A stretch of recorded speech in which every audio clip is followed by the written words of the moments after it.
never heard a V8 F1 engine rev so high.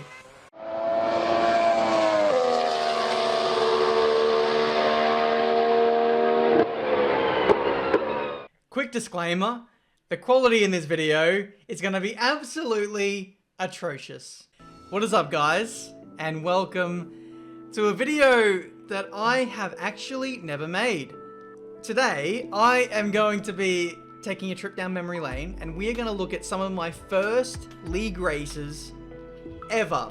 We're talking about F1 2010. This is how I got started, not only with the F1 games, but with YouTube in general. I started practicing for Apex Online Racing, or Apex Racing League as it was known back then. We had some absolute giants in the community, which are still around today to some degree. The likes of X-Matty-G, Noble2909, TRL Limitless, Tyranno Tigger, ACR Raven, Fizzy Fan. You know, the list goes on. And I don't know, I've just been feeling very nostalgic lately. And I thought I'd do a video and just kind of review what it looked like to league race 10 years ago. I got started in season 2, but yeah, this was 2010. This is when things were very different. Back in AOR, we had 3 leagues across Wednesday League, Friday League, and then Sunday. I was in the Sunday League with Tyranno Tigger, who arguably was the fastest guy in the world, or on the game at the time. In the Friday League, we had ACR Raven. In the Wednesday League, we had Noble2909, and then X-Matty-G. But if you really want to know like the in-depth of like the other games and how it all came to be, let me know. I might do F1, like reviewing F1 2011, reviewing F1 2012 before I quit, essentially. But today we're talking about F1 2010 and how it all started. So a lot of people had controllers. Not many people had wheels. It was rare if you had a racing wheel back in these days. Everybody ran assists, and the quality of videos was absolutely garbage. So a quick disclaimer, the footage of mine that you'll see is going to be absolutely trash. So, oh dear. Let's get into it. Alright lads, here is some vintage Tiametmarduk. This is proof that you don't need high-end equipment to get started on YouTube. This is literally my first F1 video. I pointed a laptop towards a TV. No capture card for me back in the day. I literally had to turn up my TV to absolutely blasting levels in order for the crappy microphone to pick it up. But hopefully you can pick up from the pixels what this kind of looks like. This was me practicing for my very first race at Bahrain, which had a different layout back then. Literally practicing for about 2 weeks straight. And it kind of all went to crap anyway, because my very first league race ended at turn 1, essentially. I got damage, and I was quite nervous, actually. It was a very different dynamic for me, because I'm from Australia, and I was racing against, you know, people from all over the world. It was a UK-based league. Had to get up at like 5 AM in order to compete. It was very, very cold. My hands were like getting frostbite and stuff. It's no excuse, but it was very, very surreal. We're now going to jump forward in time a little bit to Monaco, which is a little further on in the season. I think race 5, race 6 of the season.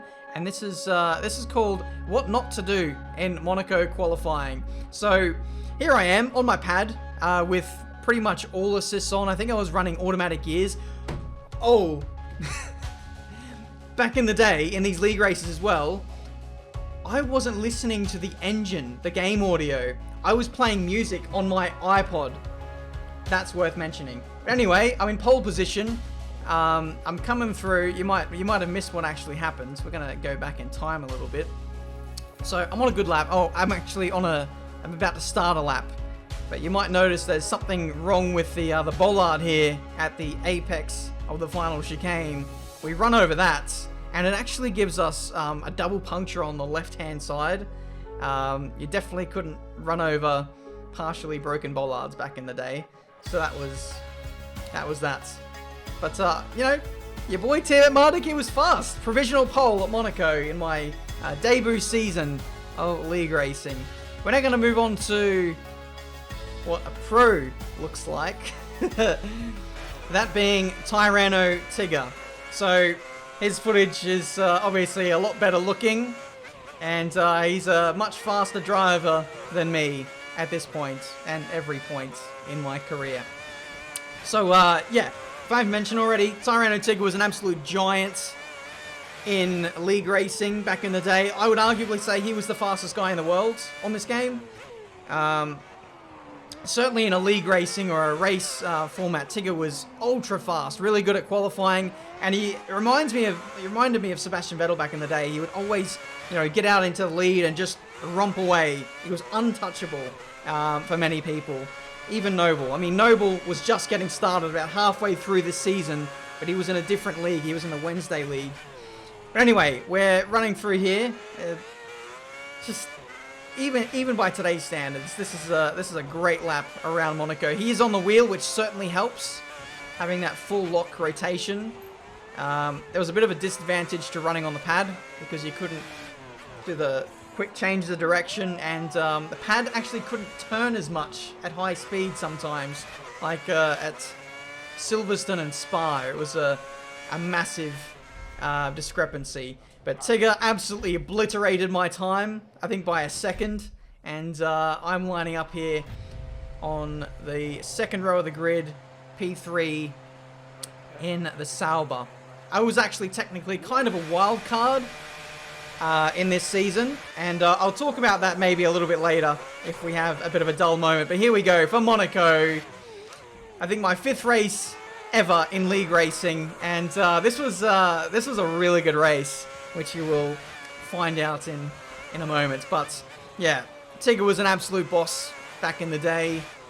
So many little tricks you had to get a hold of on F1 2010. You'll notice in his driving that Tigger never gets any lower than 3rd gear, apart from here. He's using 2nd.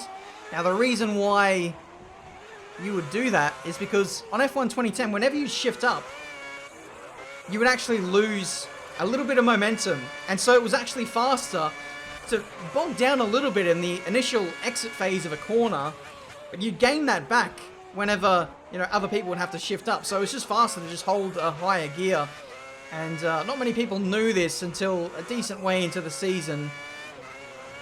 So too with setups. Everything was just so new for all of us back in the day. A bit of a corner cut there for Tigger, pretty big one actually, because back in the day there was no strict corner cutting. The track limits were very lenient, I would say.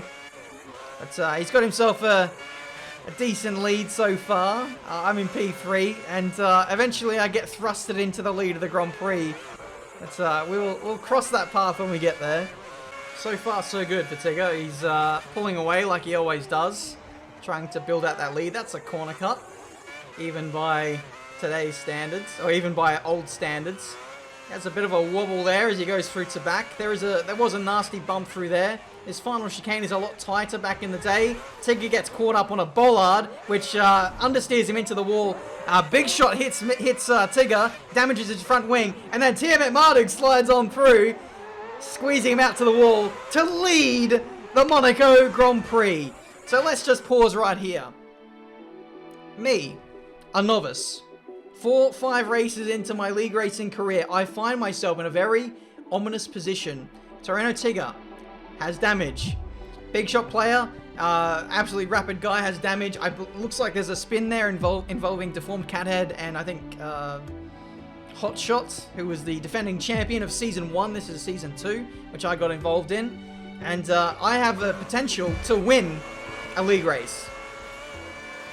I've never been in this position before, so I was crapping myself a little bit, had to make the most of the opportunity.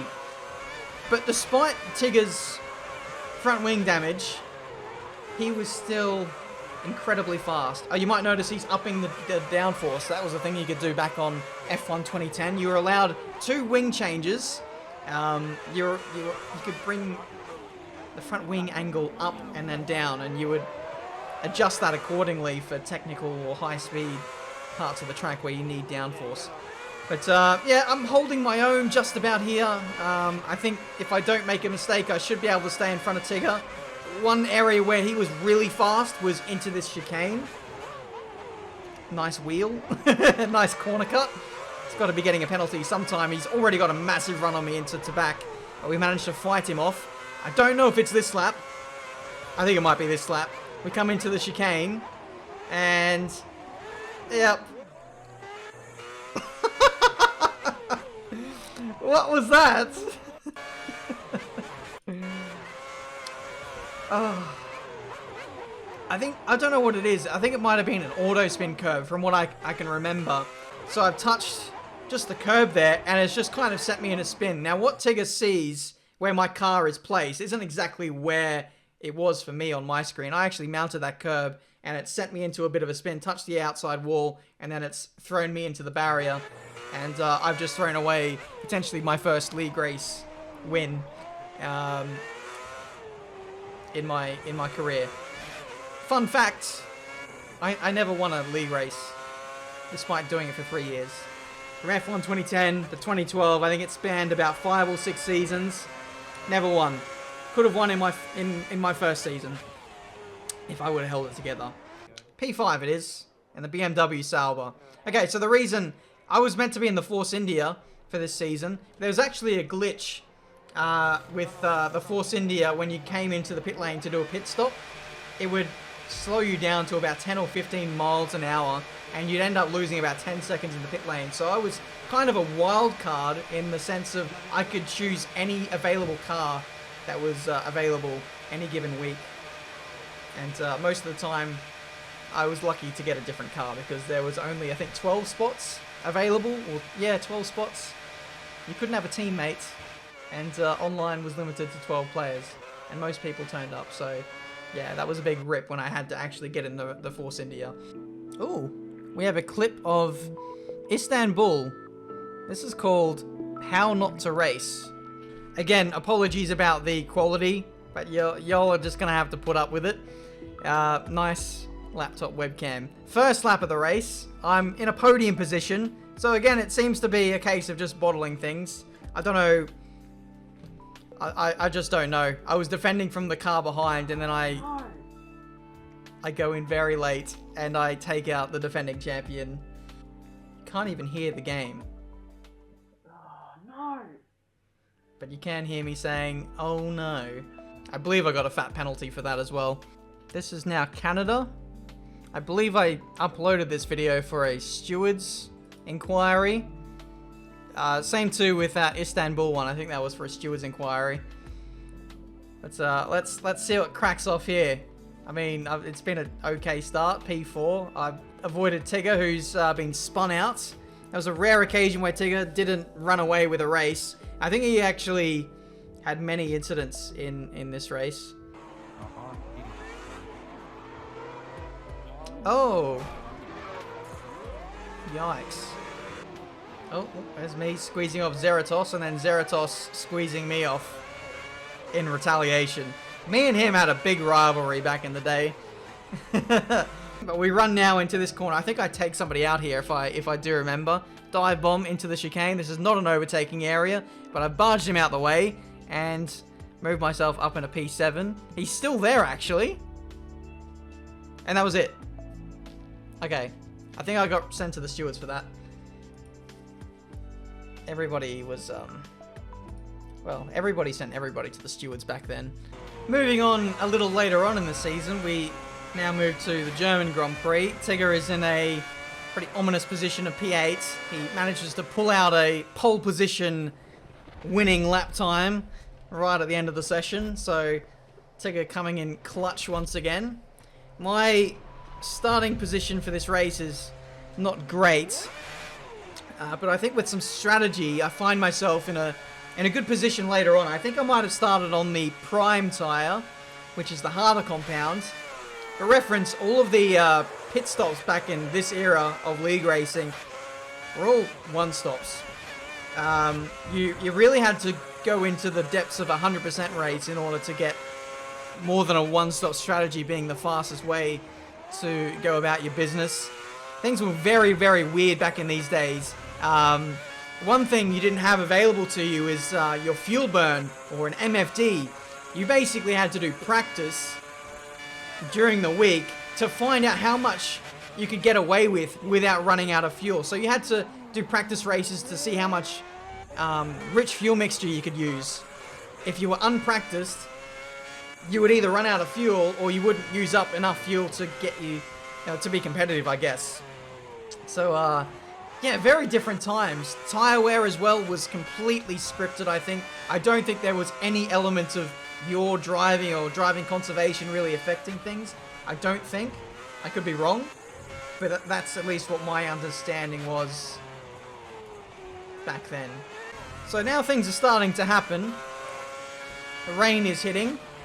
And I think I was able to stay out to a point where I could switch straight to intermediate tyres, and I was thrusted into a decent position from what I remember. Tigger is now coming under threat from I's Hotshot, who is the defending champion from the previous season.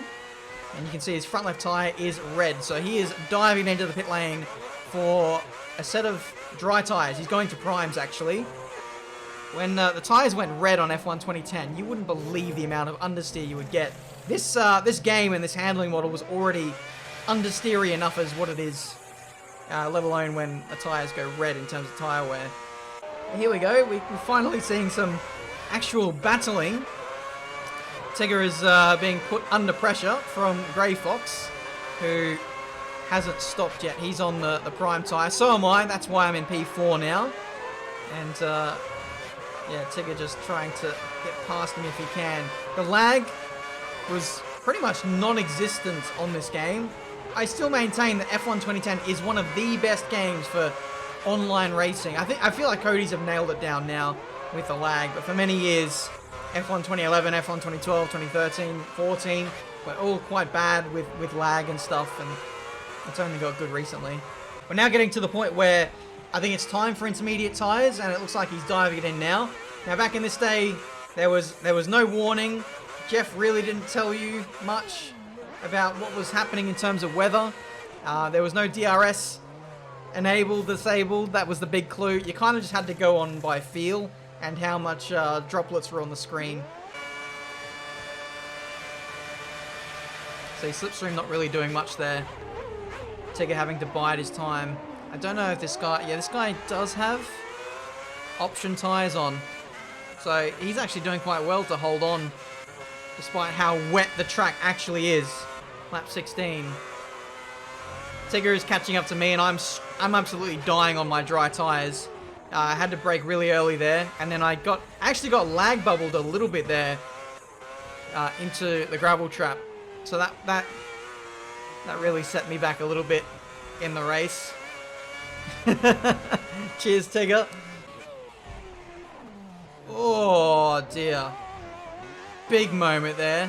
Whenever you'd get into a spin on F1 2010, all you had to do was just jam on the brakes and the car would straighten up and you wouldn't spin out.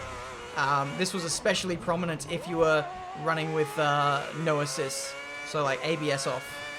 But Tigger finds himself in a predicament. He's trying to close down on I's Hotshot. He now heads on to the final lap of the Grand Prix. Apologies, my camera just died. But what I was saying is, I believe Tigger might have made one extra stop relative to Hotshot here, and Hotshot's tyres were really dying. You can see the gap is 8 seconds, and well, believe me, the gap comes down a whole lot more than that on this last lap. And Tigger's tyres aren't in great shape either. I believe he's got 2 or 3 tyres in the red range, which pretty much means he's got no performance left in these either. But I don't know how, but Hotshot really starts to bleed time as we head into this final sector of the Grand Prix. Gap is now 7 seconds, just under 7 seconds. And Hotshot, I think, makes a mistake here out of this left-hander. And there we go. Tigger absolutely steals the victory at the last grasp. But for whatever reason, Tigger felt like he didn't deserve the win. Absolutely unbelievable sportsmanship. The kind that you just wouldn't see today. Who would give up their race win because someone else made a mistake? I mean, that just never happens. But fair play to Tigger. He was he's very, very fast, but always like very, I don't know, very sportsman-like. Kind of reminds me of New Zealand Ryan a lot, personality-wise. But that is pretty much... I do have one more clip. Looks like a semi-wet track. Look at the tyre marks off to the right-hand side. Yeah, you could see what everyone else's lines were because of that. Everyone kind of track extending on entry to be able to take this flat out. That was a controversial thing. Actually, speaking of controversy, I want to show you guys one more thing. This is called Silverstone Pro Corner Cut. Some tracks were absolutely horrendous for track limits. This is qualifying, not even a warning. I think we calculated it back in the day and you could gain about 3 seconds from that. Ooh. I found Silverstone. This video is all over the place. I'm just reviewing like old videos, which I'm slowly uncovering. I think Tyranno Tigger is kind of like the only person who uploaded actual POV videos from back in the day. Look at how he's just chopping up the fast S's at Silverstone. That's absolutely disgusting. One, he was on a wheel, which was, like I mentioned, much faster than the pad through any of these high-speed corners, but he was chopping them up like sushi. Absolutely disgusting. Does he do the pro corner cut? No, he doesn't. Good boy. This is the old layout of Silverstone as well. This looks so weird to me. He comes up to the line, the old start-finish line, and he's on pole by 3/10. But he gets beat by Big Shot. I wonder how much he was corner cutting. Oh, actually, I think Big Shot did the pro corner cut. I think he did, but we never had proof. I know that Big Shot is still around these days in the community, so Big Shot, if you're watching, can you fess up? Did you cheat to get that pole lap? Big Shot was a little bit shady back in the day. Bless him.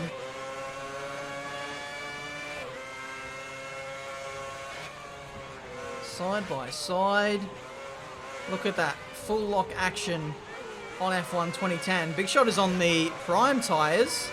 I don't know if that's a glitch or not, but the fact that he's able to compete with that tyre is very, very interesting.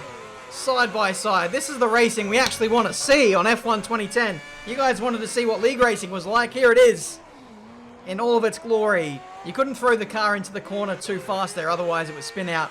That actually happened to me in this race. The memories are all coming flooding back now. Back to Spa, the track extending paradise.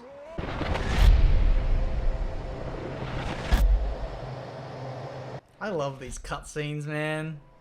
It actually built up so much tension. We don't have any of that in modern games. But off we go for Spa. Are we going to see Romain Grosjean and Fernando Alonso, Lewis Hamilton levels of crashing down here? Thankfully not. Spa was one of the few tracks that was that didn't have a depressingly dark amount of brightness. It actually had a decent amount of colour. Oh my... Whoa! Tigger, what are you doing to your engine here? Have a listen to this again. Oh! Oh, I've never heard a V8 F1 engine rev so high. You know, in F1 2011, they introduced engine failures, even online. Definitely couldn't get away with that stuff. Moving on.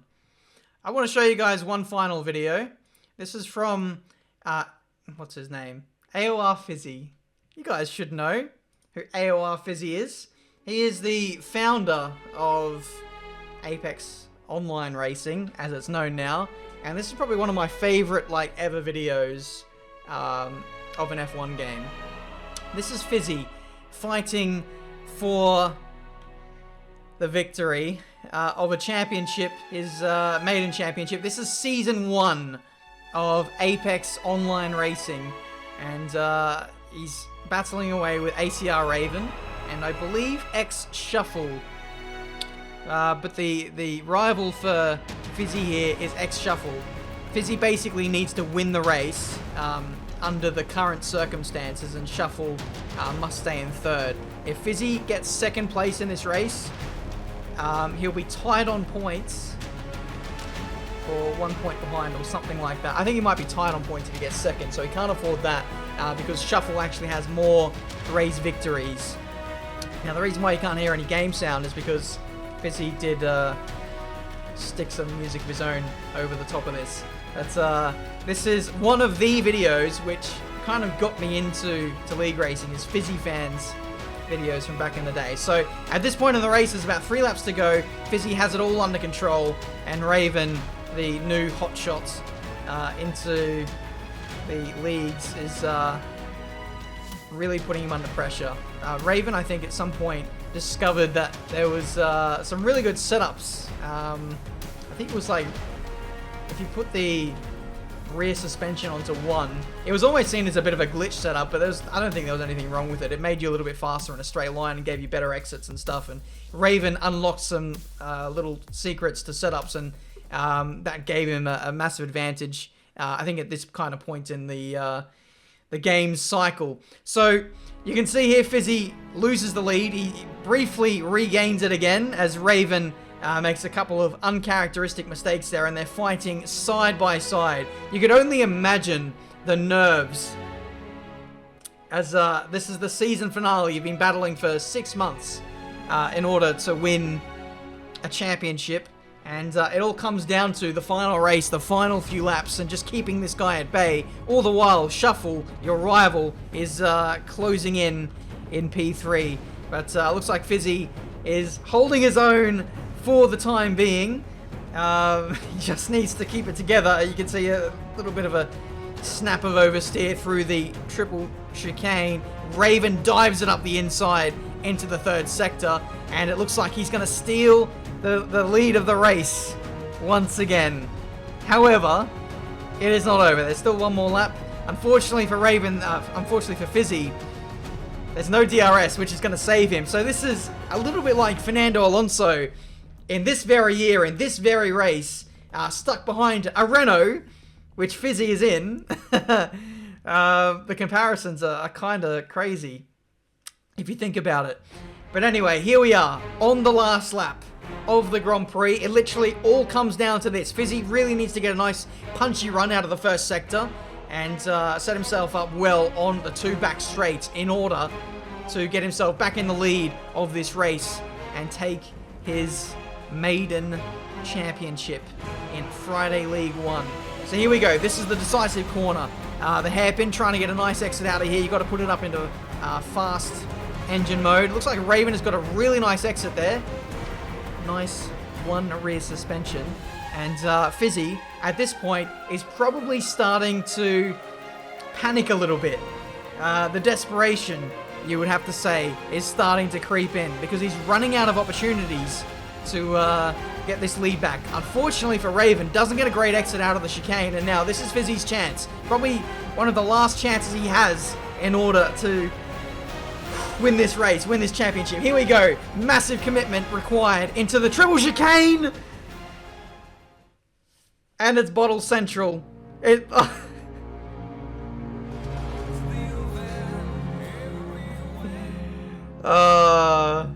The music. You guys have to watch the original video to hear all the music and get the full appreciation of the scenario. He has that little half spin and then the desperation to cut the corner, and it all just unravels for him on the final lap. I feel so bad for Fizzy. He lost the championship, and he never had an opportunity again to be this competitive in a top line league on the F1 games. In the end, he tied 305 points with Shuffle, and Shuffle won because he had more wins. Absolutely devastating stuff. And yeah, one of my favorite videos on YouTube of the F1 game, and it only has 2,000 views. massively underappreciated. But guys, that is it from me today. A quick little look at F1 2010 and what league racing was like. Unfortunately, this video isn't as good as what it could have been because I didn't have much footage to draw upon. Not many people made videos back in the day, and my footage was potato cam quality, or I deleted a lot of my old league races. But if you want to see this again for F1 2011, then feel free to let me know. In F1 2011, this is when things really started to kick off, because the 3 leagues, Wednesday, Friday, and Sunday league, they all like converged into one like massive super league full of basically what was the equivalent of like F1 esports drivers back then. So we had Noble, Matt, Raven, who you just saw, Fizzy, myself, Big Shot, Tyranno Tigger. All of us all converge into one league, and it was absolutely unbelievable. So if you guys want to see more stuff from back in the day, make sure you leave a like, subscribe to the channel if you're new to see plenty more racing game content. I hope this video does well, and I hope you guys enjoyed it. A little bit of a trip down memory lane. And yeah, we'll see what happens. Until the next one, it's goodbye.